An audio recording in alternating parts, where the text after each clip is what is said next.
Hi viewers, welcome to మన pc.com. మీరు నా యూట్యూబ్ ఛానల్కి సబ్స్క్రైబ్ అవ్వకుంటే ఈ సబ్స్క్రైబ్ బటన్ మీద ప్రెస్ చేయడం ద్వారా నా లేటెస్ట్ వీడియోస్ అప్డేట్స్ని మీ మెయిల్ ద్వారా ఉచితంగా పొందవచ్చు. కావున ఇప్పుడే సబ్స్క్రైబ్ అవ్వండి. అదేవిధంగా అందరికీ ఉపయోగపడే ఈ వీడియోస్ని మీ మిత్రులతో తప్పకుండా షేర్ చేయగలరు.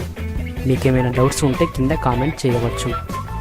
ఈ వీడియోలో మీరు ఆల్రెడీ పీడిఎఫ్లోకి సేవ్ చేయబడినటువంటి ఇమేజెస్ని అయితే ఏంటంటే ఇప్పుడు కొన్ని మీ యొక్క సర్టిఫికేట్స్ ఉంటాయి కదా ఫ్రెండ్స్, ఆ సర్టిఫికేట్స్ని స్కాన్ చేసి పీడిఎఫ్లోకి చేంజ్ చేయడం జరుగుతుంది. అయితే ఆ సర్టిఫికేట్స్ సేవ్ చేసిన పీడిఎఫ్ ఫైల్స్ ఉంటాయి కదా, వాటిని ఎటువంటి సాఫ్ట్వేర్స్ని ఉపయోగించకుండా జేపీజీ ఫైల్స్లోకి అనగా ఇమేజ్ ఫైల్స్లోకి ఏ విధంగా మార్చాలన్నదే ఈ వీడియో.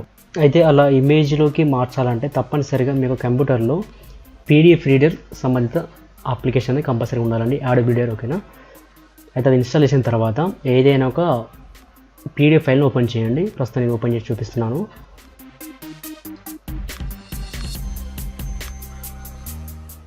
ఓపెన్ చేసిన తర్వాత ఇదంతా కూడా ఒక ఇమేజ్ అన్నమాట. ఈ ఇమేజ్ను పీడిఎఫ్లోకి మార్చడం జరిగింది. దీని మీద క్లిక్ చేయండి. క్లిక్ చేసిన తర్వాత దీని మీద రైట్ క్లిక్ ఇవ్వండి.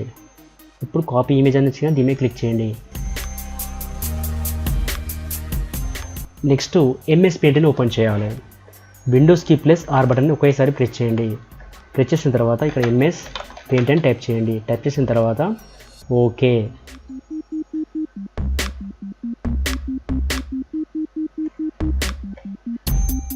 Control V.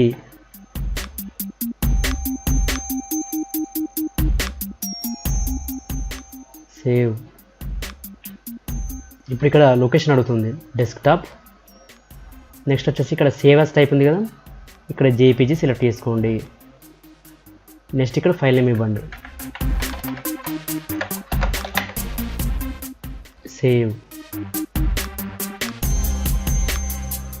మన పీసీ ఉంది కదా ఇక్కడ డెస్క్టాప్ మీద.